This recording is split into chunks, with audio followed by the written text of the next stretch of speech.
असफलताएं तो बहुत मिलती हैं, क्योंकि हमारा ग्रेजुएशन कंप्लीट हो गया था 15-16 में। उसके बाद से फिर हम प्रिपरेशन कर रहे थे, कहीं पे सिलेक्शन हो नहीं रहा था। और मेरे लिए रिस्क तो था कि अगर सिलेक्शन नहीं होता तो फिर क्या होता। गले पे तलवार लटकी हुई थी सिलेक्शन की, तो मुझे लेना ही था। इंटरमीडिएट में एक बार मैं फ़ेल हो चुका था। उसके बाद क्या हुआ कि मेरे पिताजी या घर से किसी ने कोई कुछ नहीं कहा। हेलो दोस्तों, नमस्कार। मेरा नाम है विभांशु। स्वागत है आप सभी का हमारे एक और नए वीडियो में। दोस्तों, आज हमारे साथ मौजूद है गौरव सिंह सर हैं, जिनका यूपी लोअर पीसीएस में मार्केटिंग इंस्पेक्टर की पोस्ट पर चयन हुआ। तो अभी हम सर से जानेंगे, क्योंकि आप बहुत सारे लोग हो सकता है इस यूपी लोअर पीसीएस के बारे में ना जानते हो, उसके बारे में भी सर से बात करेंगे और इनकी क्या स्ट्रैटेजी रही उसको लेकर उसके बारे में बात करेंगे। बस आप लोग वीडियो में एंड तक बने रहिएगा। एंड चैनल पर पहली बार है, चैनल को सब्सक्राइब कर नोटिफिकेशन बेल को प्रेस करिएगा, ताकि हमारे वीडियो की रेगुलर अपडेट आप सभी को सबसे पहले मिलती रहे। सर, सबसे पहले तो आपको बहुत बहुत बधाई हमारे व्यूअर्स और हमारी तरफ से। धन्यवाद। सर, सबसे पहला क्वेश्चन तो हमारा यही रहेगा कि आपका एजुकेशनल बैकग्राउंड क्या रहा? पहले तो मैं सभी लोगों को धन्यवाद देना चाहूँगा जिनका हमारे इसी सिलेक्शन में सहयोग रहा। हाँ, एजुकेशन हमने शुरू किया था गांव से, ग्रामीण परिवेश से हम बिलोंग करते हैं। हमारे पिताजी ने मैकेनिकल इंजीनियरिंग में डिप्लोमा ले रखा है। तो पिताजी बाई चॉइस टीचर थे, तो उन्होंने शुरुआती पढ़ाई में बहुत ध्यान दिया। तो हमने शुरुआत बहुत जल्दी की थी पढ़ाई की, 3-4 सालों में हमने शुरुआत कर दी थी। तो फिर बेसिक एजुकेशन पिताजी ने ही संभाला। उसके बाद फिर मैं इलाहाबाद आ गया 12th में इलाहाबाद आ गया। इलाहाबाद में यहाँ पे मैं IIT JEE की प्रिपरेशन करने लगा, तो उसमें सिलेक्शन नहीं हुआ IIT JEE में। फिर ग्रेजुएशन शुरू किया, और ग्रेजुएशन के टाइम ही हमने SSC CGL की भी कोचिंग करी, SSC के लिए कोचिंग की, जिसमें CGL CHSL के एग्ज़ाम होते हैं।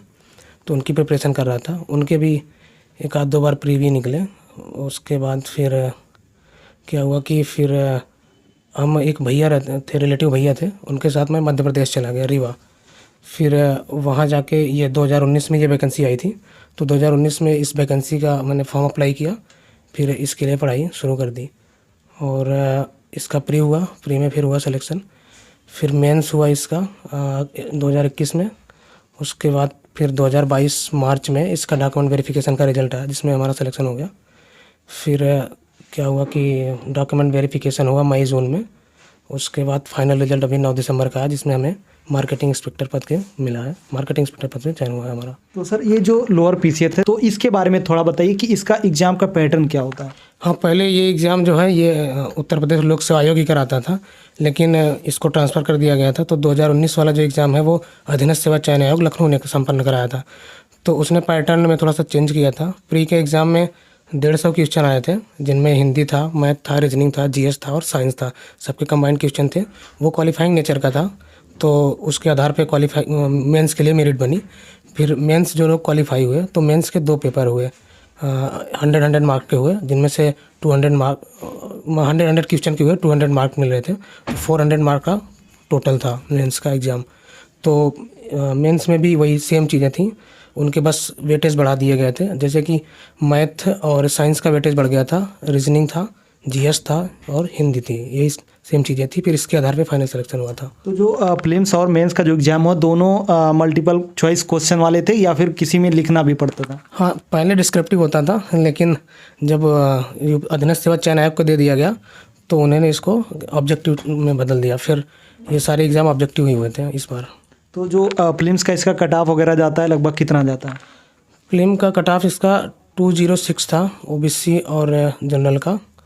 और उसके बाद बाकी का भी इसी कैटेगरीज का इससे थोड़ा सा नीचे था। 206। तो ओवरऑल पूरा नंबर कितना होता है इसका प्रीलिम्स का? प्रीलिम्स का 300 के आसपास, 1 क्वेश्चन का 150 क्वेश्चन थे, तो 300 नंबर के थे। 300 नंबर के। तो आप इसके बारे में बताइए, यानी कि जो अभी लोअर पीसीएस का रिजल्ट है, तो इसके लिए आपने कहीं पर कोचिंग वगैरह की थी या फिर खुद ही तैयारी कर रहे थे? नहीं, मैं इसके लिए कोई कोचिंग नहीं की थी, सेल्फ से स्टडी कर रहे थे। भैया थे हमारे एक, अतुल भैया, तो उनके साथ मैं मध्य प्रदेश में रह रहा था, रीवा में। तो वहाँ पे हम करते थे सेल्फ स्टडी। फिर भैया का ट्रांसफ़र हो गया दिल्ली में, तो 6-7 महीने दिल्ली में रहे उनके साथ। फिर वहाँ पे की मेंस की तैयारी। उसके बाद फिर कुछ दिन इलाहाबाद प्रयागराज में भी तैयारी की इसके लिए। फिर तो इसके अलावा आपने पीसीएस वगैरह का भी एग्ज़ाम दिया है कि नहीं सर? हाँ, PCS के एग्ज़ाम देता हूँ अभी अपेक्षित सफलता नहीं मिल रही है वहाँ से, बट ये है कि इस बार दिया जाएगा सही से। तो सर, जैसे कि इसमें जो पोस्ट वगैरह होती है, तो किस कैटेगरी की पोस्ट इसमें मिलती है, जैसे लोअर पीसीएस में?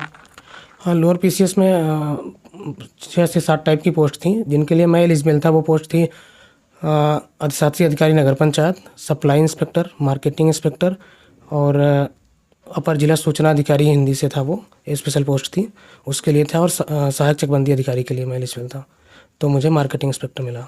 तो इसके लिए क्वालिफिकेशंस वगैरह क्या चाहिए होती है? क्वालिफिकेशन ये है कि आपको नॉर्मल ग्रेजुएट होना चाहिए था, किसी भी स्ट्रीम से हो, आप ग्रेजुएट होना है बस आपको।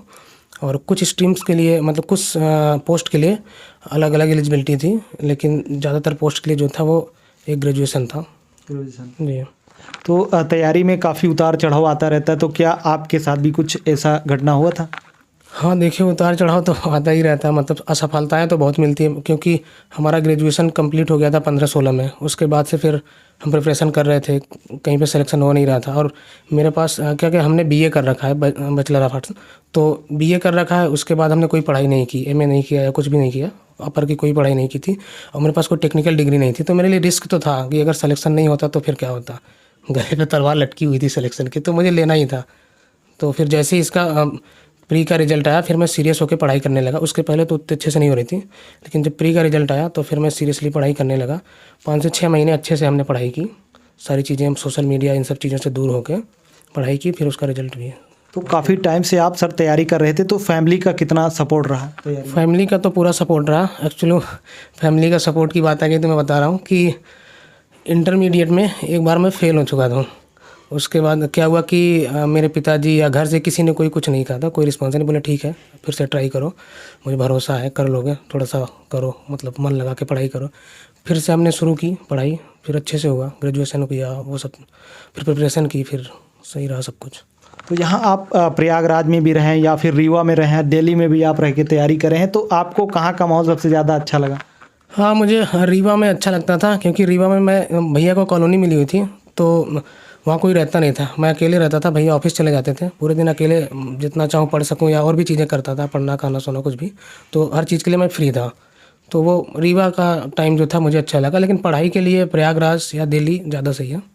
प्रयागराज। हाँ, प्रयागराज में ज़्यादा अच्छे से हो पाई पढ़ाई, क्योंकि यहाँ पे माहौल भी ऐसा है, स्टूडेंट्स बहुत सारे हैं प्रयागराज में, तो वो पढ़ाई अच्छे से हो पाई। सर, जो छात्र मान लीजिए लोअर पीसीएस का एग्ज़ाम देना चाहते हैं, तो आपका उनके लिए कुछ मैसेज या संदेश? हाँ, मैसेज ये है कि पहले तो देखिए, आपको सिलेबस को देखना होगा, अच्छे से सिलेबस को देखें और समझें, सिलेबस के अकॉर्डिंग ही पढ़ाई करें। सिलेबस से एक्स्ट्रा या फिर बहुत ज़्यादा करने का बहुत मतलब नहीं है, चीज़ें फिर क्या लंबी हो जाती हैं, खिंच जाती हैं, फिर टाइम लग जाता है सिलेक्शन में। सिलेबस के अकॉर्डिंग सही से चीज़ें चूज करें, और उसके साथ क्या करें कि जैसे मैं करता था, तो मैं ऑनलाइन, ऑफलाइन या हर तरीके की चीज़ें करता था, कोचिंग तो की नहीं थी हमने, तो ऑनलाइन जो वीडियो मिल जाते हैं, तो उन वीडियो की मैं क्या करता था कि A4 साइज़ पेपर रखता था अपने पास में, जैसे ये है, इस टाइप के मैं पेपर रखता था और उसमें लिखता था। तो A4 साइज़ पेपर रखता था और वीडियो देखता था, जो इंपॉर्टेंट पॉइंट्स आते थे उनको मैं नोट डाउन कर लेता था, बाकी उसके पीछे की जो स्टोरी होती थी वो मैं पूरा याद कर लेता था, मतलब वीडियो के साथ धीरे धीरे रिपीट हो जाता था। तो ऐसे क्या होता था कि मेरे पास एक अच्छी खासी नोट्स तैयार हो जाती थी एग्ज़ाम तक। तो एग्ज़ाम के टाइम मेरे पास 20-25 पन्नों की नोट्स हो जाती थी, उसको मैं रिवाइज़ कर लेता था, तो सारी चीज़ें मुझे याद हो जाती थी। तो फिर एग्ज़ाम में उससे काफ़ी मदद मिलती थी, ऐसा लगता था कि मतलब चीज़ें बस अभी देखी हुई हैं। तो सर, इसके लिए आपने कौन कौन सी बुक्स पढ़ी थी, प्रीलिम्स के लिए और मेंस के लिए? हाँ, मैंने कोई स्पेसिफिक बुक्स या वो बहुत ज़्यादा तो नहीं, जो भी किताबें मार्केट में मिल जाती थी उस चीज़ से रिलेटेड, उस टॉपिक को कवर करती थी, जो लोअर में थे वो बुक्स ले लेता था और उनको पढ़ लेता था। ज़्यादातर मैं खुद से ही, मतलब मैथ की मैंने आज तक कभी कोई बुक नहीं पढ़ी है, मैंने रीजनिंग के लिए कभी कोई बुक नहीं पढ़ी है, अपने ही नोट्स बनाता था, अपने से ही करता था। जीएस के लिए मैंने किताबें पढ़ी हैं, अलग अलग किताबें जो भी मार्केट में मिल जाती थी, अलग अलग प्रकाशन की तमाम किताबें मिल जाती हैं मार्केट में। तो जो सिलेबस के अकॉर्डिंग थी, मतलब जो चीज़ें सिलेबस वाली उसमें कवर होती थी, उन किताबों को मैं लेता था और उनसे पढ़ता था। करंट अफेयर्स के लिए भी किताबें पढ़ता था। मैथ और रीजनिंग के लिए मैंने कभी कोई किताब नहीं पढ़ी। तो करंट अफेयर के लिए आपने कहीं पर जैसे यूट्यूब पर बहुत सारे चैनल होते हैं वो पढ़ाते हैं, या फिर बहुत सारे पत्रिका भी आती है, तो क्या आपने उसमें से क्या चीज़ें पढ़ी? हाँ, मैंने करंट अफेयर्स के लिए मंथली मैगज़ीन, फिर रिवाइज़ करने के लिए सालाना मैगज़ीन, 1 से 1.5 साल का एग्ज़ाम से पहले मैं करता था, और डेली एक वीडियो देखता था। किसी भी चैनल का आप वीडियो देख लीजिए जो आपको अच्छा लगे, सबके अनुसार अलग अलग, मतलब किसी को कोई वीडियो अच्छा लग सकता है, किसी को कोई लग सकता है। तो मुझे जो वीडियो अच्छा लगता था वो मैं पढ़ता था रोज़, और उसके बाद उसको वही पेपर में नोट डाउन कर लेता था। एक दिन में 2-3 क्वेश्चन ऐसे होते थे जो नोट डाउन करने वाले होते थे इंपॉर्टेंट। तो 30 दिनों में मेरे पास 70-80 क्वेश्चन आ जाते थे। वो हो गया, फिर मैं मैगज़ीन पढ़ता था, उसके बाद साल में एक बार मंथली वो एनुअली मैगजीन पढ़ लेता था। सर आपने हमें बहुत ही अपना कीमती समय दिया, उसके लिए सर आपका बहुत बहुत धन्यवाद। आपका भी बहुत बहुत धन्यवाद। तो दोस्तों आप लोग को आज का वीडियो कैसा लगा, आप लोग एक बार कमेंट करके जरूर बताना। एंड हम आशा करते हैं कि आप लोग को आज का वीडियो बहुत ही अच्छा लगा होगा। एंड लोअर पीसीएस के बारे में आज हमारा पहला वीडियो था, तो इसके बारे में आपको जानकारी मिल गई होगी एग्जाम पैटर्न के बारे में। तो आप लोग को वीडियो कैसा लगा आप लोग एक बार कमेंट करके जरूर बताना। वीडियो अच्छा लगा वीडियो को लाइक कमेंट और शेयर जरूर कर दीजिएगा। चलिए फिर मिलते हैं अपनी नेक्स्ट वीडियो में, तब तक के लिए जय हिंद, वंदे मातरम।